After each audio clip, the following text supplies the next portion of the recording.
జై Shriram. How are you all? ఎలా ఉన్నారండి అందరూ? నేను బాగున్నాను. మీ అందరూ కూడా బాగున్నారని, ఇంకా చాలా బాగుండాలని మనస్ఫూర్తిగా కోరుకుంటున్నాను. చాలా రోజులు ఈ లాస్ట్ వీక్ అయితే ఒకే ఒక వీడియో నేను పోస్ట్ చేసినట్టున్నాను. ఎందుకంటే చెప్తున్నాను కదా, చాలా ఎక్కువగా ఇదంతా బాగా నొప్పి. మొన్నటి వరకు దగ్గు దగ్గు దగ్గు అయిందండి. అందువల్ల మాట్లాడలేక వీడియో పెట్టలేదు. ఇప్పుడేమో తుమ్ములు అనమాట. మాట్లాడదాం అంటే చాలా ఇంకా తుమ్ములు వస్తూనే ఉంటున్నాయి నిన్న సాయంత్రం నుంచి. బట్ ట్రై చేద్దాము, ఏమాత్రం వీలైతే ఒక వీడియో ఇవాళైనా అప్లోడ్ చేయొచ్చు అని చెప్పి అనుకుని ప్రయత్నిస్తున్నాను. చూద్దాం ఎంతవరకు సక్సెస్ఫుల్ అవుతాను. అండ్ ఒక పక్క కార్తీక మాసం కదా, ప్రతి ఇంట్లోనూ ఏవో ఒక పూజలని ఇవన్నీ అవని. ఏకాదశి రుద్రాభిషేకం అయింది మా అన్నయ్య వాళ్ళ ఇంట్లో. ఇంకో ఫ్రెండ్ వాళ్ళ ఇంట్లో 7 శనివారాల వ్రతం చేసుకుని దానికి భోజనానికి పిలిచారు. మళ్ళీ నిన్న తులసి వివాహానికి పిలిచారు ఒకళ్ళిద్దరు. అలా ఏవో ఒకటి ప్రతిరోజు ఉంటూనే ఉంటున్నాయి. అందువల్ల కూడా బిజీ అయిపోయాం. అండ్ నెక్స్ట్ ఏమో ఒక సంగతి మీకు చూపించాలనుకున్నది కొంచెం లేట్ అయిందండి. ఇదేంటి ఈ చీర ముందు చూపించావు కదా, మళ్ళీ ఎందుకమ్మా ఒక వీడియో చేసావు కదా, మళ్ళీ ఎందుకు మాకు పోరు కొట్టిస్తావు అంటారా? కాదు, మీరు ఉత్తినే చెప్తే గుర్తుండదేమో అని చెప్పి జస్ట్ ఒకసారి చూపిద్దామని అంతే. దీని గురించి అయితే ఇంకేమీ లేదులేండి. దీని గురించి ఒక ఫుల్ లెంత్ వీడియోయే ఉంది. ఎవరైనా చూడని వాళ్ళు ఉంటే నేను డిస్క్రిప్షన్లో లింక్ ఇస్తాను, చూడండి. ఎందుకంటే ఇప్పుడు నేను కట్టుకున్న తర్వాత ఆ శారీకి క్రేజ్ ఎంత పెరిగిపోయిందంటే, ఎంతమంది కాల్ చేసి అడుగుతున్నారు, ఎక్కడ తీసుకున్నావు, ఏం చీర, ఎంత కాస్ట్. చాలామందికి నేను చెప్పి ఉన్నాను అనమాట. సో దాని బ్లౌజ్ అయితే ఇది వచ్చింది అని మీకు చెప్పాను, బట్ కుట్టించుకున్నాక చూపిస్తాను చెప్పాను, చూపించలేదు కదా. అది కూడా ఒకళ్ళు గుర్తు చేశారు, నువ్వు కుట్టించుకుని దివాళీకి వేసేసుకున్నావు కానీ మాకు బ్లౌజ్ ప్యాటర్న్ ఎలా కుట్టించుకున్నావో చూపించలేదు. మేము ఒకవేళ శారీ కొనుక్కుంటే మాకు కూడా ఆ ప్యాటర్న్ నచ్చితే మేము కుట్టించుకుంటాం కదా, నువ్వు ఎందుకు చూపించలేదు అని. సో ఇది మళ్ళీ మన స్టిచ్ మ్యాజిక్స్ నుంచే కుట్టించుకున్నానండి. బార్డర్ ఎలాగో వచ్చింది, సో అది బార్డర్ ఎలా పెట్టి, ఇది బ్లౌజ్ మెటీరియల్ కూడా చాలా చాలా బాగుందనమాట. నేను ఎక్కువ డీప్ నెక్కే వేసుకుంటాను, సో అలా కట్ చేసి పారేసే కన్నా ఇలా కొంచెం హై నెక్ లాగా పెట్టించుకుందాం అని చెప్పి, అంటే శారద గారు, స్టిచ్ మ్యాజిక్స్ శారద గారు సజెస్ట్ చేశారనమాట, ఇలా అయితే బాగుంటుంది, ఇలా కుట్టించుకోండి మీరని. సో బ్యాక్ ఇలా వచ్చింది, చాలా డీసెంట్గా ఉందండి వేసుకుంటే కూడా. అండ్ కంఫర్ట్ అయితే అల్టిమేట్ ఉంది. నేను చాలా ఎంజాయ్ చేశాను ఆ రోజు. దివాళీ రోజు చాలా వేడిగా ఉంది యాక్చువల్లీ, బట్ అయినా కూడా ఈ బ్లౌజ్ నాకు అస్సలు అన్కంఫర్టబుల్ అనిపించలేదన్నమాట. చాలా ఎప్పుడు ఇప్పేద్దాం అనిపిస్తాయి కొంతప్పుడు కదా, ఆ ఫీలింగ్ అయితే లేదు. సో ఇది పర్ఫెక్ట్ స్టిచ్చింగ్ వచ్చింది, ఫిట్టింగ్ అంతా కూడా చాలా చాలా బాగుంది. అండ్ ఆ శారీకి ఇలాంటి బ్లౌజే బాగుంటుంది అని నాకు అనిపించింది. తర్వాత మీ మీ మీ ఇష్టాలు బట్టి మీరు కుట్టించుకోవచ్చు. నాకైతే ఇది ఆసమ్ అనిపించింది అనమాట. సో బ్లౌజ్ కూడా చూపించడం అయిపోయింది, ఇంకా ఈ శారీ చాప్టర్ క్లోజ్. నెక్స్ట్ ఒక చిన్న ఒక రెసిపీ ఒకటి మీతో షేర్ చేయాలని అనుకున్నా అనమాట. నేను చేసి 2-3 డేస్ అయింది, బట్ వీడియో షేర్ చేయడానికి అవ్వలేదు హెల్త్ ఇష్యూస్ వల్ల. సో ఈరోజు మనం అది కూడా చూసేద్దాం. ఏం లేదండి, రవ్వ కేక్. సాధారణంగా నేను అయ్యంగార్ బేకరీ ఒకటి మాకు దగ్గరలో ఉంది, అక్కడి నుంచి ఎప్పుడైనా కావాలంటే రవ్వ కేక్ అక్కడి నుంచి తెచ్చుకుంటాం అనమాట. ఆవిడంటే మేము ఎగ్ వేయమండి అని అంటుంది, కానీ నాకు ఎందుకో అది తింటుంటే ఒకలాంటి ఎగ్ స్మెల్ వస్తుంటుంది అనమాట. ఒక 2 టైమ్స్ తెచ్చుకున్న తర్వాత నుంచి ఇంక నేను తేడం మానేశాను వాళ్ళ బేకరీ నుంచి. ఇంకా సరేలే మనమే ట్రై చేద్దాం అని చెప్పి ఇది ఫస్ట్ అటెంప్ట్ ట్రై చేశాను. టేస్ట్ అయితే బాగానే వచ్చింది.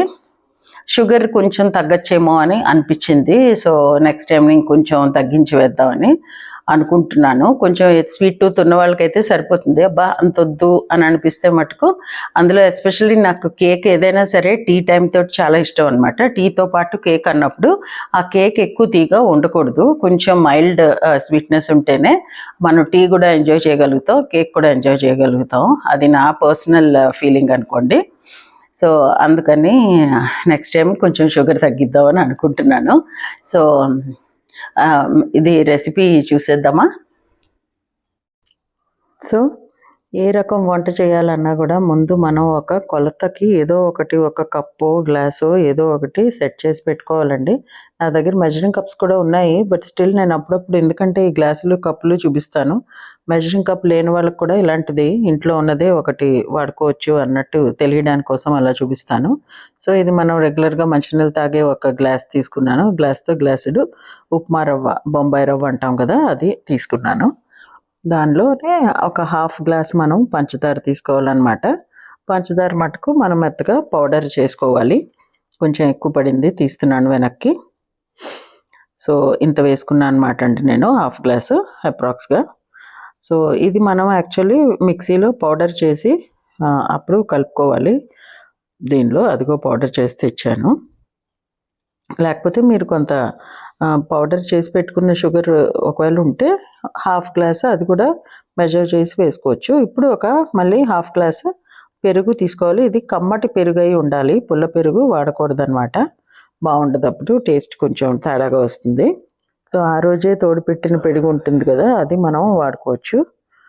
సో ఈ పెరుగు ఇవి వేసిన తర్వాత కొంచెం actually 330 ml to 35 ml oil వేయమన్నారు.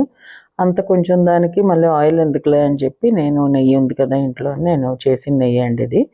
So ఈ నెయ్యి వేస్తాము అని చెప్పి వేస్తున్నాను. నేతి ఫ్లేవర్ ఇంకా బాగా వస్తుంది కదా అని. 3 to 4 టేబుల్ స్పూన్స్ అంటే పెద్ద ఏమి అమౌంట్ కింద రాదు కదా, అంత 1 గ్లాస్ సూజీకి. సో అందుకని నెయ్యి వాడేసాను. ఆ తర్వాత ఇప్పుడు నేను వేస్తున్నది బేకింగ్ సోడా అండి. అది half table spoon baking soda వేయాలి. ఇది మెజరింగ్ స్పూనే. ఇది 1 టేబుల్ స్పూన్ సైడ్ తీసుకున్నాను, అందుకని హాఫ్ కొలిచి వేస్తున్నాను అనమాట. ఇది half table spoon baking soda అయిన తర్వాత ఇప్పుడు మళ్ళీ మనం half table spoon baking powder కూడా వేసుకోవాలి. 2 అవసరం పడతాయి అన్నమాట ఇందులో. సో ఇది ఒక half table spoon baking powder అండి. ఇది మార్కెట్లో మనకు దొరుకుతుంది కదా, ప్యాకెట్స్లో వస్తుంది. ఆ బేకింగ్ పౌడర్ వాడుతున్నాను. కేక్స్ చేయాలి అంటే బేకింగ్ పౌడర్, బేకింగ్ సోడా 2 కూడా కంపల్సరీగా ఉండాలి. దీనికి పెద్ద కట్ అండ్ ఫోల్డ్ మెథడ్ వాడాలి అనేమి లేదండి. మామూలుగా కొంచెం అంతా కలిసేటట్టు కలుపుకోవడమేను. కొంచెం సేపు కలిపిన తర్వాత ఎలాగా గట్టిగా ఉంటుంది సూజీ కదా, తొందరగానే పీల్చేస్తుంది అనమాట మనం వేసిన పెరుగు అదిని. సో మనకు కావాల్సిన కన్సిస్టెన్సీ రావాలి అనుకుంటే ఇందులో పాలు కలపడం కంపల్సరీ. సో ఇంత థిక్గా వచ్చిందనమాట. సో ఇప్పుడు ఒక అర గ్లాసు పాలు తీసుకున్నా, అన్నీ ఒకేసారి వేయకుండా ఆ అర గ్లాసులోనూ ఒక పావు ఉంచేసి ఒక పావు మాత్రమే తీసి కలుపుకుంటున్నాను. దగ్గర పడే వరకు కలుపుకోవాలన్నమాట, అన్నీ బాగా కలిసేటట్టు. సో అలా కలిసింది. ఇంకొంచెం పలచగా కావాలి మనకి, అందుకని మిగతా పాలు కూడా పోసి కలిపి మూత పెట్టి ఒక 30 minutes ఉంచాలన్నమాట పక్కకి. ఎందుకంటే రవ్వ బాగా అవన్నీ పీల్చుతుంది. పీల్చి ఇంకొంచెం మనం తయారు చేసిన బ్యాటర్ ఏదైతే ఉందో ఇంకొంచెం గట్టిపడుతుంది. చూసారా, ఇందాకటికన్నా గట్టిపడింది. బట్ పోరింగ్ కన్సిస్టెన్సీలోనే ఉంది. ఒకవేళ అలా లేకుండా ఇంకా గట్టిపడిపోతే మీరు ఇంకొంచెం పాలు యాడ్ చేసుకోవచ్చు కన్సిస్టెన్సీ చూసుకుంటూ. ఇప్పుడు ఒక టిన్ తీసుకుని దానికి గీ అప్లై చేసి, మీ దగ్గర కానీ పార్చ్మెంట్ పేపర్ కానీ బటర్ పేపర్ కానీ ఉంటే అది వేసుకోండి, ఆ సైజులో కట్ చేసి. లేకపోతే నాలాగా కొంచెం మైదాపిండి కానీ గోధుమ పిండితో కానీ డస్టింగ్ చేసి అందులో ఈ మనం తయారు చేసి పెట్టుకున్న బ్యాటర్ అంతా వేసేయాలి. ఇది ఇలాగే తినచ్చు, బట్ కొంచెం గార్నిషింగ్ చేసుకుంటే బాగుంటుంది అనమాట. నోట్లోకి నట్స్ కానీ టూటీ ఫ్రూటీ కానీ వస్తుంటే తినేటప్పుడు కూడా బాగుంటుంది కదా. ఇలా అయితే జస్ట్ సూజీ ఫీలింగే వస్తుంది. అందుకని tutti frutti green and red కలర్స్వి తీసుకుని 2 మిక్స్ చేసి నేను ఇలా గార్నిష్ చేస్తున్నాను. చూసారా, అది వేసేటప్పటికి ఎంత కలర్ఫుల్గా అనిపిస్తుందో. ఆ తర్వాత నాకు అనిపించింది కొంచెం బాదం పప్పులు కూడా పెట్టి డెకరేట్ చేద్దామని.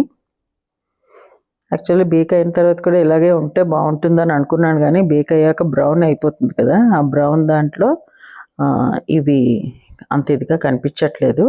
యాక్చువల్లీ నేను ఇక్కడ మీకు ఒక ఇంపార్టెంట్ టిప్ చెప్తాను. నేను చేసేటప్పుడు మర్చిపోయాను అనమాట, అందుకని నాకు కొంచెం అలా జరిగింది. ఏంటంటే ఈ టూటీ ఫ్రూటీ ఇవన్నీ మెల్లిగా కిందకి లోపలికి వెళ్ళిపోతాయి అన్నమాట, పైన మనకి ఎక్కువ కనబడవు.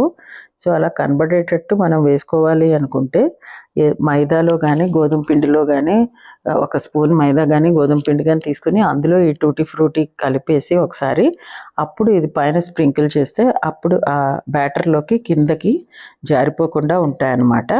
ఇది చాలా ఇంపార్టెంట్ టిప్ అండి, అందరూ నోట్ చేసుకోండి. సో నేను అలా చేయకపోవడం వల్ల చూసారా టూటీ ఫ్రూటీ అంతా లోపలికి వెళ్ళిపోయింది, కొన్ని ఉన్నాయి.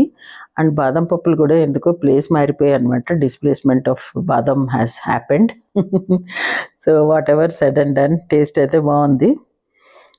నేను ఆల్రెడీ మీకు చెప్పాను కదా, నాకు టీ తోటి హాట్ కేక్ చాలా చాలా ఇష్టం తినడానికి. సో ఇలా తయారు చేశాను, చాలా బాగా వచ్చిందండి, మీరు కూడా ట్రై చేయండి. చూశారు కదండి రెసిపీ, మీకు నచ్చిందా? నచ్చితే మీరు కూడా ట్రై చేయండి, ట్రై చేసి ఎలా వచ్చిందో నాకు చెప్పండి. అండ్ ఇంకోటి, సబ్స్క్రైబ్ చేయని వాళ్ళు అంటే కొత్తగా నా వీడియో చూస్తున్న వాళ్ళు చాలామంది ఉన్నారండి. మీరు చూస్తున్నారు, thank you so much. And మీకు నచ్చితే కనుక సబ్స్క్రైబ్ చేయడానికి హెసిటేట్ చేయకండి. మీరు సబ్స్క్రైబ్ చేసి మా వీడియోస్ చూస్తే అది మా ఛానల్ గ్రో అవడానికి చాలా బాగా ఉపయోగిస్తుంది. సో ఇదండి ఈరోజు మా వీడియో, మీకు నచ్చింది అనుకుంటా. నచ్చితే please like, share, hype, comment and subscribe to my channel Varahi world. Signing off for today folks. జై హింద్.